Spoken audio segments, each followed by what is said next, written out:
Hey, what's up guys? Welcome to the channel. We are a little over a week away from UFC 276, and this card is just stacked from top to bottom with amazing fights. From the main card to the prelims to the early prelims, I am so excited for pretty much every fight on this card. And on the early prelims, we have an amazing middleweight matchup, Uriah Hall versus Andre Muniz, and this is going to be my full breakdown and prediction for this middleweight fight.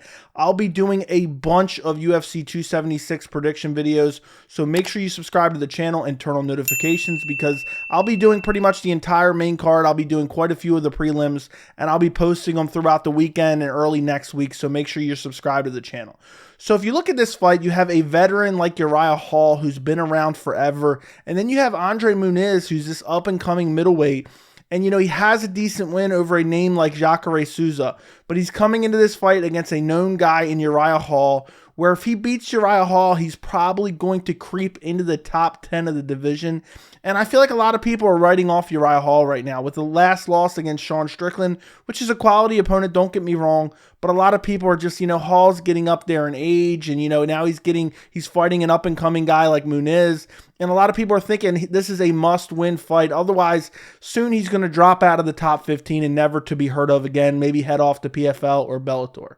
So if you look at the tail of the tape for this fight, you have Uriah Hall, who's ranked number 9 in the UFC official rankings. You have Andre Muniz, who's number 13 in the UFC official rankings. Hall is 37, Muniz is 32. Hall is 6 foot, Muniz is 6'1".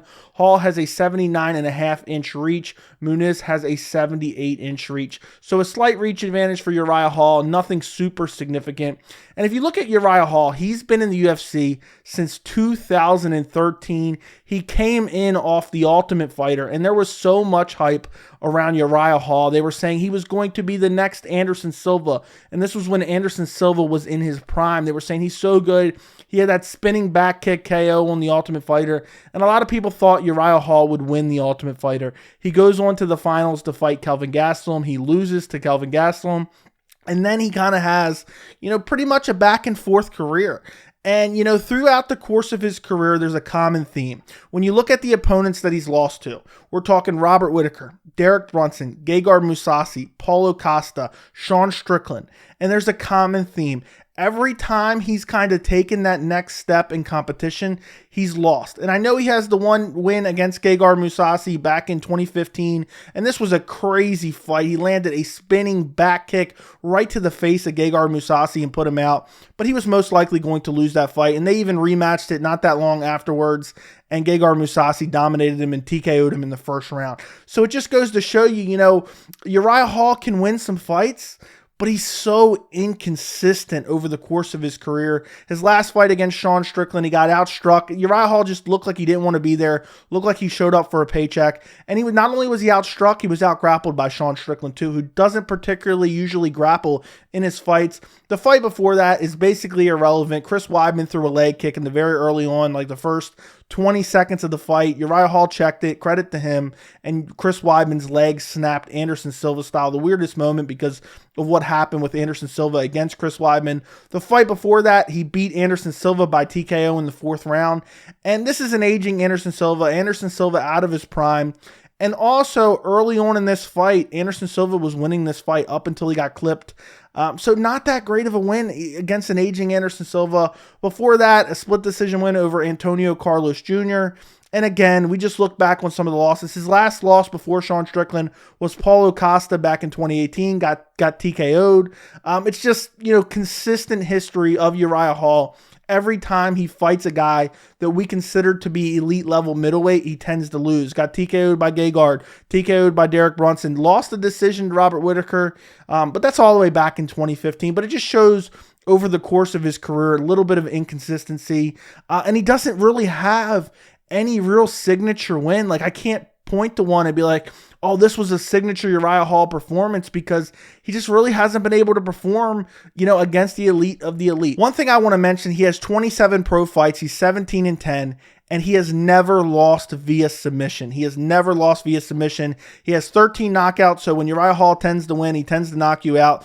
3 decision wins, and 1 submission. So if you look at Andre Muniz, he comes in on a 8-fight win streak. He's never lost in the UFC. He's on a 4-fight win streak in the UFC, unless you want to say, a 5 or 6 fight win streak if you count Dana White's Contender Series as the UFC fights, which I don't really count them. So a 4-fight win streak in the UFC. He has 26 pro fights, 22 wins, 4 losses. He has 4 knockouts, 15 submissions out of 22 wins, and 3 by decision. He's lost 4 fights in his pro MMA career. All 4 of those losses come by knockout. His last fight was against Eric Anders back at UFC 269, December of last year. In this fight, just out-grappled Eric Anders, shot in on a takedown. Eric Anders tried to scramble back to his feet. Eventually, Andre Muniz gets his back, and there's a weird scramble, and he ends up getting an armbar with Eric Anders' arm tucked underneath the armpit of Andre Muniz, which was just crazy because it was similar to the Jacare fight I'm going to talk about here in a second.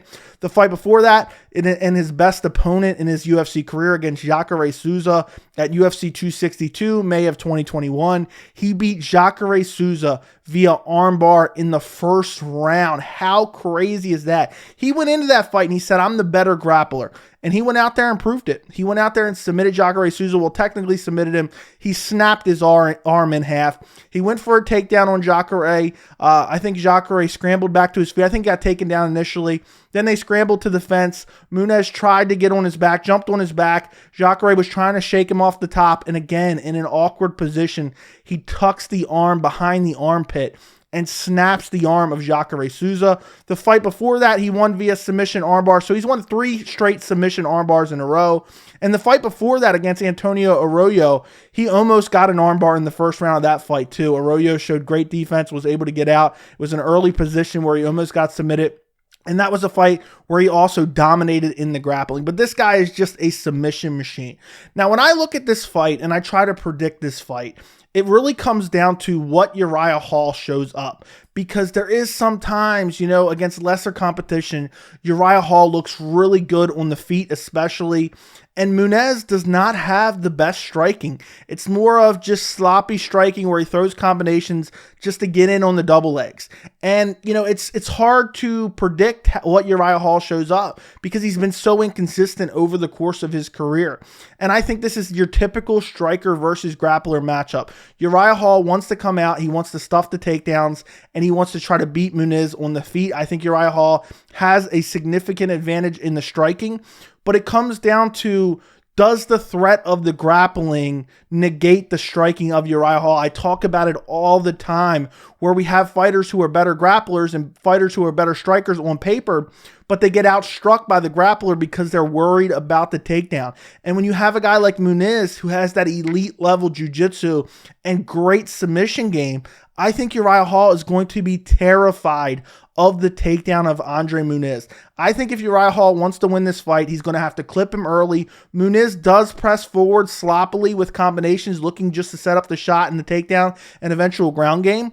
And I think if Uriah Hall can time it perfectly and clip Muniz with, a right hand or something along those lines, some crazy flashy technique as he's entering, the pocket with Uriah Hall, just trying to set up that takedown, I think that's Uriah Hall's only path to victory. I think if this goes 3 rounds, I don't see Hall keeping Muniz off of him for 3 rounds and winning a decision and outstriking him. I think Uriah Hall has to put him out in the first round.